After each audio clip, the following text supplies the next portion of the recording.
আজিৰ এইটো ভিডিঅ'ত আপোনালোকে জানিব পাৰিব যে আপোনালোকে মাটিৰ জবানবন্দী কপি অনলাইনৰ পৰা কেনেকৈ উলিয়াব। আপোনালোকে গুগলত আহিব, গুগলত আহি আপোনালোকে ইয়াতে সাৰ্চ কৰিব ৰেভিনিউ আসাম। ইয়াতে আপোনালোকে দেখিবলৈ পাইছে ৰেভিনিউ আসাম লিখি আপোনালোকে সাৰ্চ কৰি দিব। ইয়াতে আপোনালোকে এটা লিংক খোলা খাব ধৰিত্ৰী সাৰ্ভিস ফৰ সিটিজেন্স। ইয়াতে আপোনালোকে ক্লিক কৰিব। আপোনালোকে ঘৰতে বহি অফিসত নোযোৱাকৈ আপোনালোকে মাটিৰ জবানবন্দী কপি উলিয়াব পাৰিব। ইয়াতে আপোনালোকে দেখিবলৈ পাইছে প্ৰথমতে ডিস্ট্ৰিক্ট, ইয়াতে আপোনালোকে দেখিবলৈ পাইছে সাৰ্কুল অফিস, ইয়াতে আপোনালোকে দেখিবলৈ পাইছে গাঁও, আৰু ইয়াতে কেইটামান আপোনালোকে লেটাৰ দেখিবলৈ পাইছে। মই আপোনালোকক জনাই দি আছোঁ যে আপোনালোকে ঘৰতে বহি কেনেকৈ মাটিৰ জবানবন্দী কপি উলিয়াব। ফাৰ্ষ্ট অফ অল ইয়াতে আপোনালোকে দেখিবলৈ পাইছে বহুকেইটা আপোনালোকে ডিস্ট্ৰিক্ট দেখিবলৈ পাইছে। আপোনালোকৰ যিটো ডিস্ট্ৰিক্ট সেই ডিস্ট্ৰিক্টটো ইয়াৰ পৰা আপোনালোকে চুজ কৰি ল'ব। ইয়াতে মই এটা ডিস্ট্ৰিক্ট চুজ কৰিছোঁ। ইয়াতে আপোনালোকে এই ডিস্ট্ৰিক্টত থকা যিমানকেইটা সাৰ্কুল অফিস আছে ইয়াতে আপোনালোকে দেখিবলৈ পাব। ইয়াৰে যিকোনো এটা আপোনালোকে সাৰ্কুলটো চুজ কৰি ল'ব, যিটো আপোনালোকৰ ওচৰত যিটো সাৰ্কুল অফিস হয় সেই সাৰ্কুল অফিসত ক্লিক কৰিব।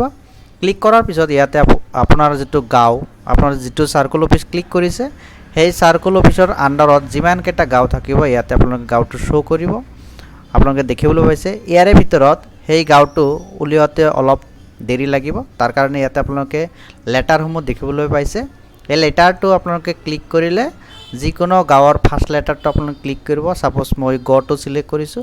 গড়টো সিলেক্ট কৰাৰ লগে লগে ইয়াতে দেখিবলৈ পাইছে গণেশ পাহাৰ, ইয়াতে ক্লিক কৰিব।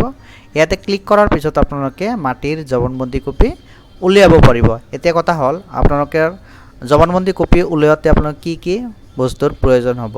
ইয়াতে আপোনালোকে দেখিবলৈ পাইছে সাৰ্চ বাই দাগ নাম্বাৰ। আপোনাৰ হাতত যদি দাগ নম্বৰ থাকে তেনে ক্ষেত্ৰত আপোনালোকে ইয়াতে দাগ নম্বৰটো বহাই দিব আৰু ইয়াতে কেপচাৰ কোডটো এই ঠাইত বহাই দিয়ে সাৰ্চ কৰিব। আৰু যদি আপোনালোকৰ দাগ নম্বৰটো নাথাকে, পাট্টা নম্বৰটো যদি থাকে তেনে ক্ষেত্ৰত আপোনালোকে ইয়াতে পাট্টা নম্বৰটো বহাই ইয়াতে কেপচাৰ কোডটো দি ইয়াতে আপোনালোকে সাৰ্চ কৰিব। তাৰপিছত ইয়াতে আপোনালোকে দেখিবলৈ পাইছে সাৰ্চ বাই পাট্টাদাৰ নেম। ইয়াতে আপোনালোকে যদি আপোনালোকৰ হাতত দাগ বা পাট্টা দুয়োটাৰ এটাও যদি নাথাকে তেনে ক্ষেত্ৰত আপোনালোকে কি কৰিব, সাৰ্চ বাই পাট্টাদাৰ নেম ক্লিক কৰি আপোনালোকে বাহিৰ কৰিব পাৰিব। ইয়াতে আপোনালোকে দেখিবলৈ পাইছে সাৰ্চ বাই পাট্টাদাৰ নেম। ইয়াতে আপোনালোকে ক্লিক কৰিলে ইয়াতে আপোনালোকে নামটো সাৰ্চ কৰিব। ইয়াতে আপোনালোকে নামটো সাৰ্চ কৰাৰ লগে লগে ইয়াতে আপোনালোকে দেখিবলৈ পাইছে এটা নাম। এই নামটো সিলেক্ট কৰাৰ পিছত ইয়াতে আপোনালোকে কেপচাৰ কোডটো দিব। ইয়াতে আপোনালোকে যেতিয়া সেই কেপচাৰ কোডটো যিটো দেখা পাই আছে সেই সেম টু সেম সেই কেপচাৰ কোডটো দি ল'ব।